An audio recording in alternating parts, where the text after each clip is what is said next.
우리에게 주시는 하나님의 말씀은 마태복음 18장 21절에서 35절까지의 말씀입니다.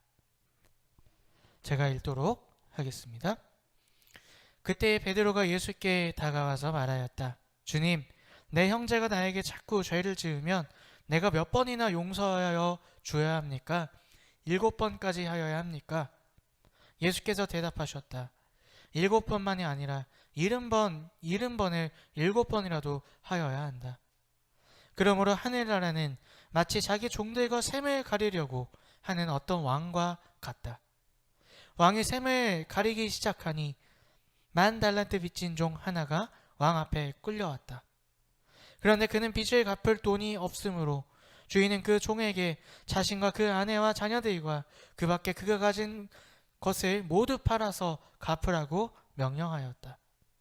그랬더니 종이 그 앞에 무릎을 꿇고 참아주십시오, 다 갚겠습니다 하고 애원하였다. 주인은 그 종을 가엾게 여겨서 그를 놓아주고 빚을 없애주었다. 그러나 그 종은 나아가서 자기에게 100데나리온 빚진 동료 하나를 만나자 붙들어서 멱살을 잡고 말하기를 내게 빚진 것을 갚아라 하였다. 그 동료는 엎드려 간청하였다. 참아주게, 내가 갚겠네. 그러나 그는 들어주려 하지 않고 가서 그 동료를 감옥에 집어넣고 빚진 돈을 갚을 때까지 갇혀있게 하였다. 다른 종들이 이 광경을 보고 매우 딱하게 여겨서 가서 주인에게 그 일을 다 일렀다. 그러자 주인은 그 종을 불러다 놓고 말하였다.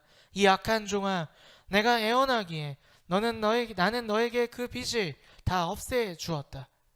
내가 너를 불쌍히 여긴 것처럼 너도 내 동료를 불쌍히 여겼어야 할 것이 아니냐.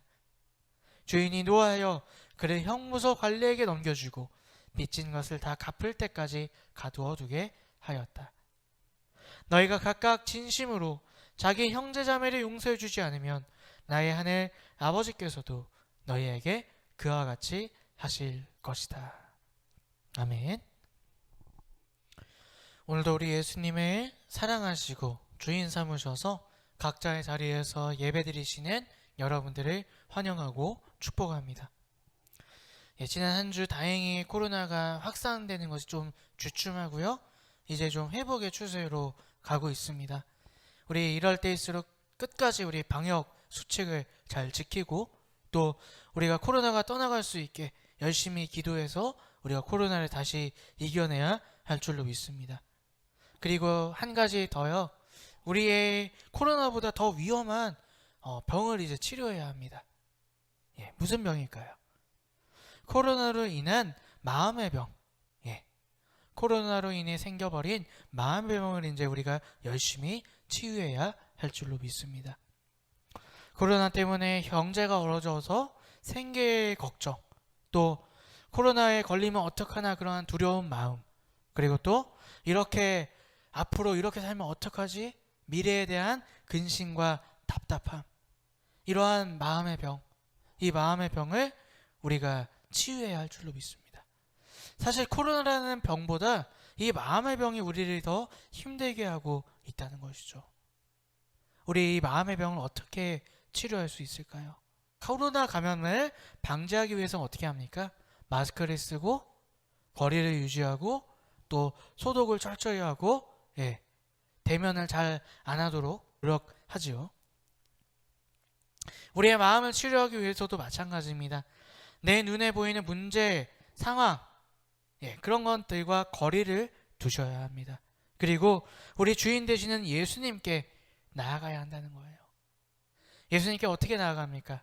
말씀과 기도 가운데 주님을 붙잡고자 노력해야 한다는 것입니다.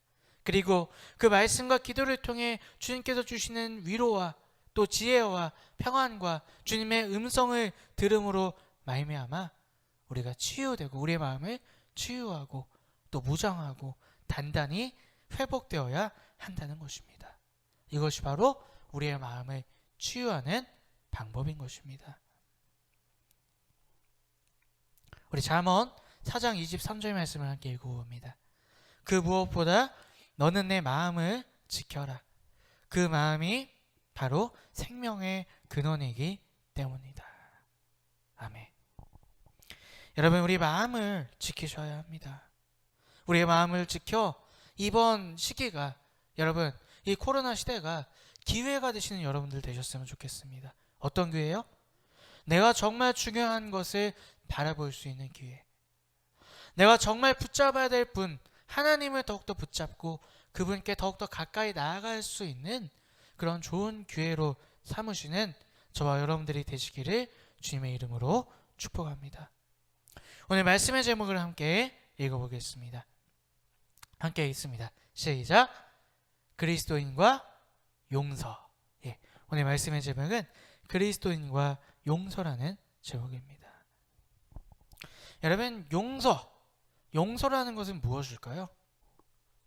상대방의 허물이나 과실을 눈감아주거나 혹은 그 책임을 면제해주거나 관계를 회복시켜주는 것을 용서라고 그렇게 명명한다고 합니다. 네. 그리스도인에게 용서라는 것은 참 밀접한 관계입니다. 뗄래야 뗄 수 없는 관계가 그리스도인과 용서의 관계라는 것이죠. 우리는 용서를 받아야 하기도 하고요, 해야 하기도 한다는 것입니다. 하나님 앞에 우리는 용서받아야 돼요. 우리의 죄를. 또 내 이웃을, 나에게 잘못하는 사람에게 우리는 용서를 해 주어야 한다는 것입니다. 그래서 어쩌면요, 우리가 용서라는 것이, 내 삶의 용서가 나타내는 것이 내 신앙에 판단할 수 있는 기준이 될 수도 있다는 것입니다. 그래서 용서는 우리에게 은혜가 될 수도 있고 감사가 될 수도 있습니다. 또 반대로 용서라는 것이요, 때로는 우리에게 부담이 될 수도 있고 어려운 일이 될 수도 있다는 것입니다. 용서는 우리에게 여러 가지 의미를 가지고 있다는 것입니다. 그래서 저는 오늘 여러분들에게 이 질문으로 한번 시작해 보고 싶습니다. 오늘 나는 용서라는 단어와 어떤 관계를 맺고 살아가고 계십니까? 오늘 여러분들에게 용서는 무엇으로 여러분들에게 다가오고 계십니까? 오늘 본문 말씀에 베드로가 예수님께 이런 질문을 하게 됩니다. 21절 말씀 함께 읽어봅니다. 그때 베드로가 예수께 다가와서 말하였다. 주님, 내 형제가 나에게 자꾸 죄를 지으면 내가 몇 번이나 용서하여 줘야 합니까? 7번까지 하여야 합니까? 자, 형제의 잘못을 몇 번 용서해 줘야 합니까? 라고 베드로가 예수님께 질문하고 있습니다. 자, 베드로가 왜 질문을 한 것일까요? 오늘 읽은 본문 말씀 위에 말씀을 보면요, 예수님께서 이런 말씀을 하세요.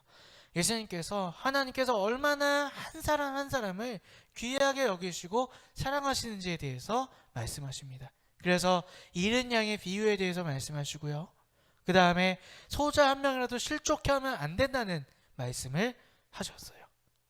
근데 그 말씀을 듣다 보니까 베드로가 아마 마음에 찔림이 있었던 것 같습니다. 누군가를 미워하고 있었나 봐요. 그래서 그 사람을 용서하겠다는 마음을 가지는 마음이 한편에 있었고요, 또 한편에는 그럼에도 불구하고 그 용서해야 될 사람이 미웠던 것 같아요. 그 사람을 향한 분노가 있었던 것 같아요. 그래서 마치 어떤 조건을 물어보듯이, 협상을 하듯이 예수님께 나에게 잘못한 사람은 몇 번이나 내가 용서해 주어야 합니까? 이렇게 물어보고 있다는 것이죠. 그러면서 베드로는 7번이라는 횟수를 제시하고 있어요. 사실 이 7번은요, 엄청나게 파격적인 그런 제안이었습니다. 당시 이스라엘 사람들이 가르치는 랍비들은요, 몇 번 용서해야 되느냐, 3번 용서하면 충분하다, 이렇게 가르치고 있었다는 것이죠. 왜냐? 랍비들의 가르침은요, 3번 이상 용서하게 되면 그 사람이 잘못하는 것이 버릇이 되기 때문에 그 사람이 버릇되지 않게 하기 위해 3번만 봐주고 그 다음부터는 용서해 주지 말고 처벌해야 된다, 가르쳤다는 것이죠. 자, 베드로가 제시한 7번, 랍비의 가르침의 2배가 넘는 그런 파격적인 그런 이야기였어요. 베드로는 아마 속으로 은근 칭찬받기를 기대했을지도 모르겠습니다. 그러나 예수님이 그러한 베드로를 당황하는 말씀을 하게 그런 말씀을 하십니다. 우리 22절 말씀 함께 읽어보겠습니다. 예수께서 대답하셨다. 7번만이 아니라 70번을 7번이라도 하여야 한다. 자, 이 말은 무슨 얘기입니까? 490번 용서하라는 말일까요? 아니죠. 무한대로 나에게 잘못하는 자들은 무한대로 용서를 해야 한다. 그렇게 말씀하고 계시는 것입니다. 그리고 왜 그렇게 해야 하는지 한 가지 이야기를 통해 말씀해 주시고 계십니다. 우리 23절부터 27절까지 함께 읽어보겠습니다. 그러므로 하늘나라는 마치 자기 종들과 샘을 가리려고 하는 어떤 왕과 같다. 왕이 샘을 가리기 시작하니 10,000달란트 빚진 종 하나가 왕 앞에 끌려왔다. 그런데 그는 빚을 갚을 돈이 없으므로 주인은 그 종에게 자신과 그 아내와 자녀들과 그 밖에 그가 가진 것을 모두 팔아서 갚으라고 명령하였다. 그랬더니 종이 그 발 앞에 무릎을 꿇고 참아주십시오. 다 갚겠습니다 하고 애원하였다. 주인은 그 종을 가엾게 여겨서 그를 놓아주고 빚을 없애 주었다. 아멘.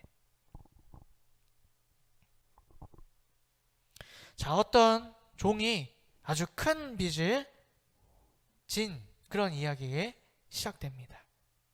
근데 그 빚의 액수는 상상도 할 수 없을 만큼의 그런 빚이에요. 1만 달란트. 자, 이 1만 달란트 여러분 좀 감이 오시나요? 1만 달란트. 이 1만 달란트는요 6천만 데나리온으로 환산할 수가 있습니다. 예, 아직 잘 감이 안 오시죠? 6천만 데나리온. 자, 노동자가 20만 년을 일하면 벌 수 있는 돈이 이 6천만 데나리온이에요. 그리고요, 로마에서 그 당시에 세계 최강대국이었던 로마가 팔레스타인 지역에서 걷는 1년의 세금의 12.5배. 한 해 동안에 1년 동안에 걷는 세금이 800달란트라 했다 그래요. 근데 1만 달란트는 12.5배가 된다는 것이죠. 네. 우리의 생각으로 전혀 감이 안 오는 엄청난 돈의 빚을 이 종이 지었다는 것입니다. 자, 이 사람은 그럼 어떤 사람이기에 이런 돈의 빚을 지고 만 것일까요? 아마 이 사람은 미련한 사람이거나 악한 사람처럼 보이게 됩니다. 자신이 무슨 짓을 하는지 모르고 이 빚을 지었거나 아니면은 걸리지 않을 것이라는 그런 악한 생각으로 이만큼의 빚을 지은 것으로 보입니다. 하지만 결국 그는 빚진 것이 들통나고 왕 앞에 잡혀와 빚 독촉을 받게 됩니다. 이 사람은 어떻게든 시간을 더 달라고 애원을 해요. 참아달라고, 빚을 갚겠다고, 좀 봐달라고 그렇게 애원을 합니다. 근데 그때 놀라운 일이 생기게 됩니다. 왕이 빚을 깎아준 것도 아니고요, 갚을 수 있는 기간을 연장해 준 것도 아니라 그냥 탕감해 줬어요. 빚을 없애줬어요. 왜 그럴까요? 왜 왕은 그렇게 했을까요? 우리 26절, 27절만 우리 다시 한번 읽어보겠습니다. 그랬더니 종이 그 앞에 무릎을 꿇고 참아주십시오. 다 갚겠습니다 하고 애원하였다. 주인은 그 종을 가엾게 여겨서 그를 놓아주고 빚을 없애 주었다. 왜 왕이 빚을 탕감해 주었을까요? 애원하는, 제발 살려달라고 애원하고 또 그런 잘못했다고 비는 이 종이 불쌍하게 보였기 때문이죠. 네. 27절 보면 주인은 그 종을 가엾게 여겨서, 불쌍히 여겨서, 예. 불쌍히 여겼기 때문에 이 종의 빚을 탕감시켜 주었다는 것입니다. 여러분, 오늘 이 이야기의 종은 누구라고 생각하십니까? 우리는 어려서부터 이 이야기를 아주 많이 들어서요, 반사적으로 자기라는 것을 인정해요. 근데 정말 이 1만 달란트 빚진 종이 여러분이라는 것을 정말 진심으로 인정하십니까? 여러분, 내가 사악하고 미련한 존재라는 것을 여러분들 인정하십니까? 그래서 이 어마어마한 잘못, 이 어마어마한 죄의 빚을 지었다는 것을 여러분들 인정하십니까? 그리고 그 말로 표현할 수 없는 엄청난 죄를 하나님께서 탕감해 주셨다는 것을, 그 죄를 사하여 주셨다는 그 기쁨을 여러분들 가지고 계십니까? 그리스도인과 용서의 관계, 우리가 첫 번째로 생각해 볼 것이 바로 이것이라는 거예요.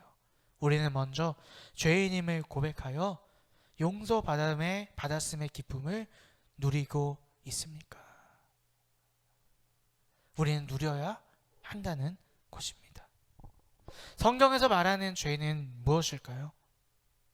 하나님을 주인으로 인정하지 않는 것, 하나님을 하나님으로서 인정하지 않고 사는 것이 죄입니다. 우리는 하나님의 계획 안에 하나님의 피조물로서 이 땅 가운데 태어나고 살아가고 있습니다. 그래서 우리는 하나님의 영광을 위해 하나님의 뜻을 따라 그 뜻을 이루며 살아가야 되는 것이 우리 인생의 목적입니다. 하지만 오늘 본문 말씀에 나오는 빚진 종처럼 하나님이 맡겨주신, 하나님의 선물로 주신 우리의 인생을 우리는 우리 마음대로 살고 있습니다. 우리 마음대로 살아서 그 마음대로 살아 우리가 결과물인 죄로 인해 상처와 고통, 아픔의 인생을 살아가고 있다는 것입니다. 우리 마음대로 살아서 남에게 상처를 주고 아픔을 주는 인생, 그리고 그렇게 살아서 나도 힘들고 어려운 인생을 살고 있다는 것입니다. 그 이유가 다 무엇이냐? 하나님을 인정하지 않는 죄 때문이라는 것입니다. 그렇게 하나님을 인정하지 않았기 때문에, 하나님이 주신 인생을 내 멋대로 살았기 때문에 사실은 우리는 심판받아 죽을 수밖에 없는 인생이라는 것이죠. 그러나 예수님께서 그러한 우리의 죄를 대신해 십자가를 지시고 돌아가셨다가 부활하심으로 말미암아 우리는 그것을 믿으면 죄사함을 받게 된다는 것입니다. 우리가 이 오늘 본문 말씀에 나오는 종처럼 내가 하나님을 하나님으로 인정하지 않은, 하나님을 주인 삼지 않은 그 죄를 내가 자복하고, 그리고 그 죄를 대신해 예수님께서 십자가 지심을 우리가 믿고 회개하면 우리는 오늘 이 종처럼 우리의 죄의 빚을 탕감받게 된다는 것입니다. 과거의 상처, 현재의 문제, 미래에 대한 두려움, 이 모든 것이 우리의 죄에서 나타나는 결과물이라는 거예요. 그런데 내가 온전히 날 위해 십자가 지신, 나의 죄를 대신해 죽으신 그 예수님을 믿을 때 우리는 그 모든 과거, 현재, 미래에 대한 모든 죄로 인한 결과들로부터 우리는 자유함을 얻게 된다는 것입니다. 이것이 바로 십자가의 구원이며 빚을 탕감받은 종의 기쁨이라는 것입니다. 요한일서 1장 9절 말씀 우리 함께 다시 한번 읽어보겠습니다. 우리가 우리의 죄를 자백하면 하나님은 신실하시고 의로우신 분이셔서 우리 죄를 용서하시고 모든 불의에서 우리를 깨끗하게 해주실 것입니다. 아멘. 오늘 여러분은 어떠하십니까? 이것이 우리가 용서를 통해 생각해야 될 첫 번째입니다. 바로 용서받음의 기쁨이 우리 마음 가운데 있으셔야 한다는 것입니다. 여러분 기쁘십니까? 아니면 여전히 삶의 문제와 과거의 상처와 미래의 두려움으로 괴로워하고 힘들어 계시지는 않으십니까?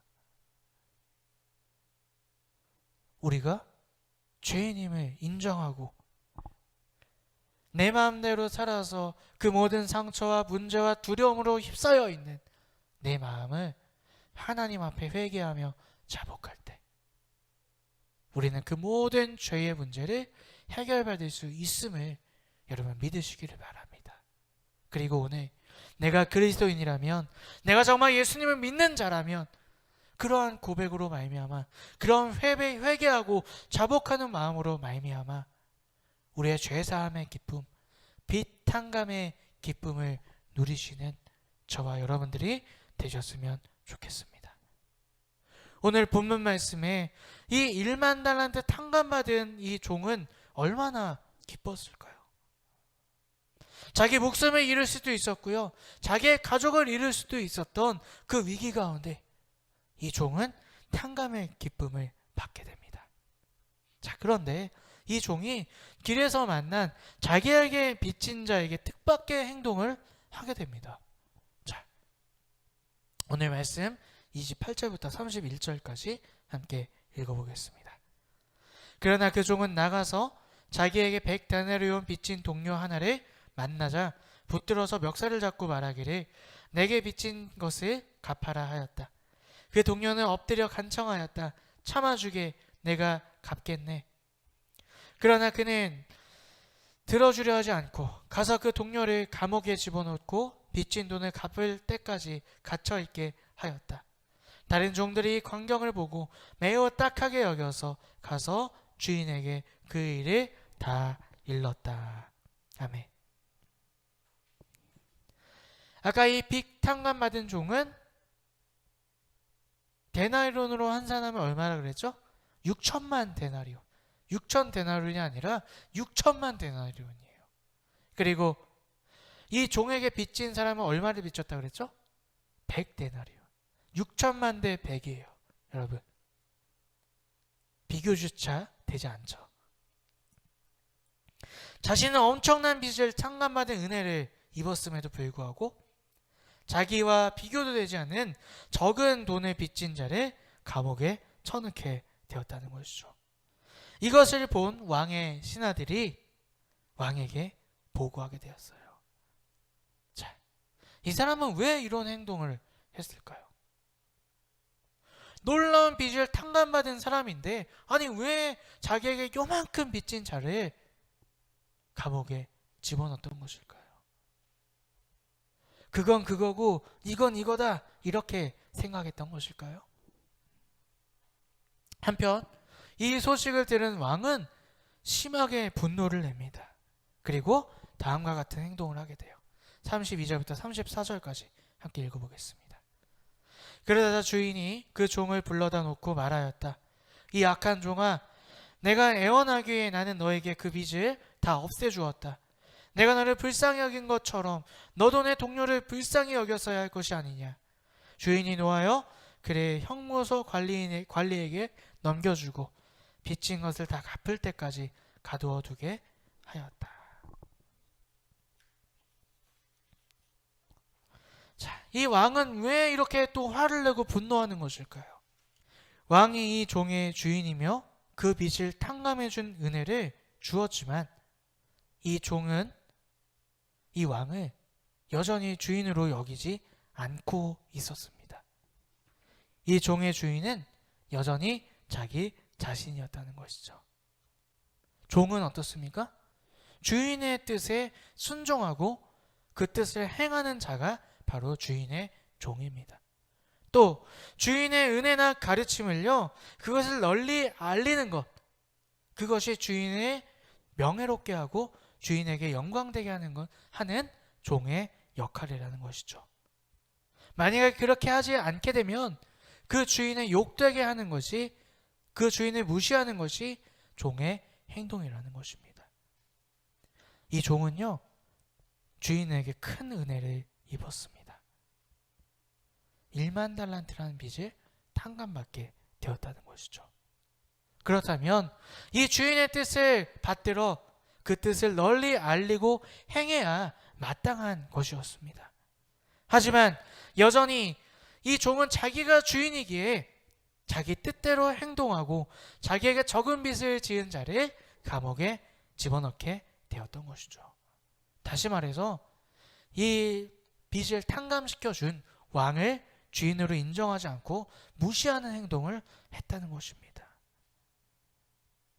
왕은 자기가 주인이라는 것을 인정받지 못하게 되었던 것이죠. 오히려 자신이 베푼 은혜를 이 종이 욕되게 하고 말았던 것입니다. 왕은 바로 자기가 주인으로 인정받지 못하는 그것에 대해서 분노했던 것입니다. 자신의 주인으로 인정하지 않는 그 종에게 더 이상 은혜가 필요하지 않았던 것이죠.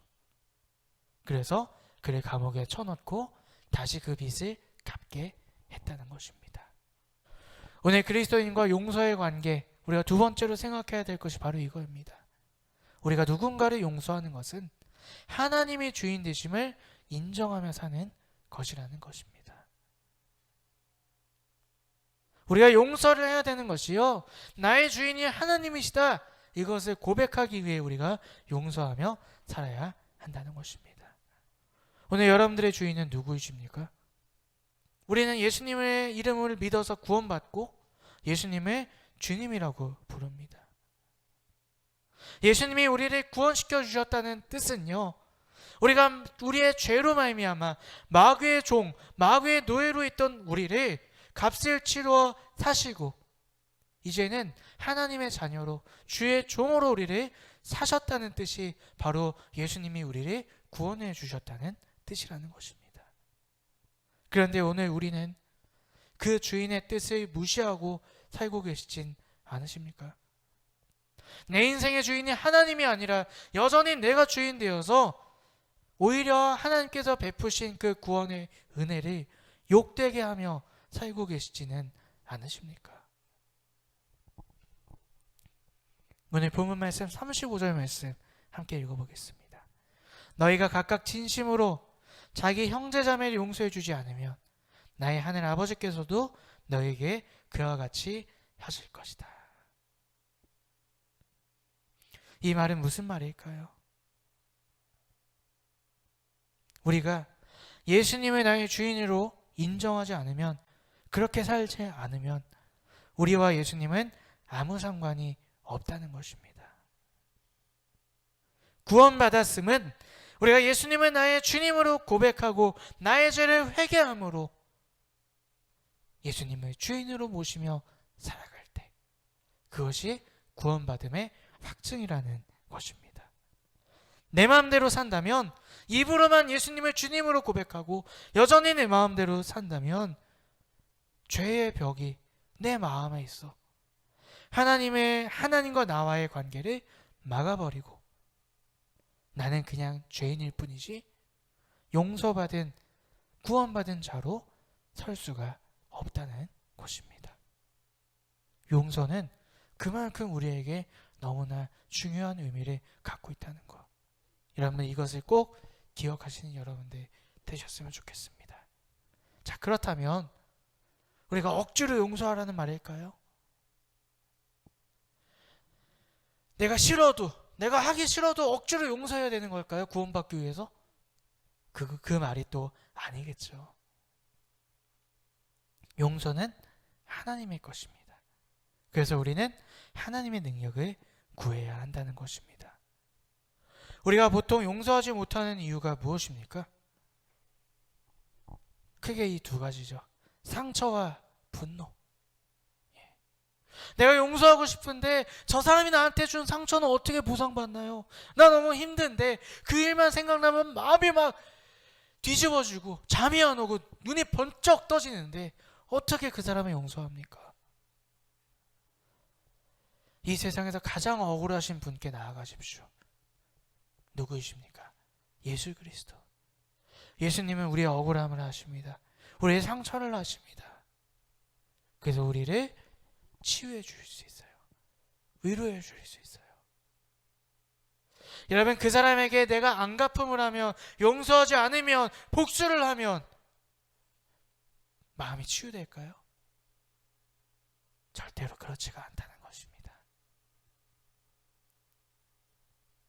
우리의 마음이 회복되고 치유될 수 있는 분은, 치유하실 수 있는 분은 우리 예수님밖에 없다는 것을 여러분 꼭 기억하시고, 억지로 용서하는 것이 아니라 우리의 상처와 분노한 마음을 예수님께 가지고 나아가 우리의 마음이 먼저 회복되시는 여러분들 되셨으면 좋겠습니다. 또 한 가지 우리가 용서하지 못하는 이유가 무엇입니까? 용서할 용기가 없어요. 용서하고 싶은데 자신이 없어요. 성령의 능력을 구하시길 바랍니다. 우리의 힘으로 절대 용서할 수 없어요. 용서라는 것은 하나님의 것입니다. 하나님만이 용서하실 수 있다는 거예요. 우리가 그것을 믿고 나아갈 때 우리는 용서의 기쁨을 맛볼 수 있고 또 나도 용서하며 살아가는 참 그리스도인으로 설 수 있게 된다는 것입니다.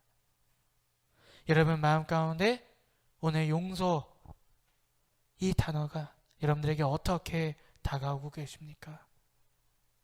먼저 용서의 기쁨을 누리시는 여러분들 되시길 바라요.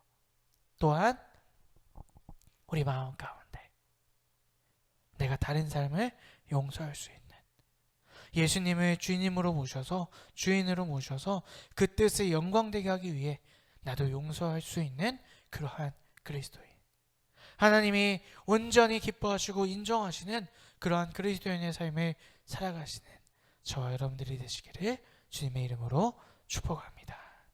아멘.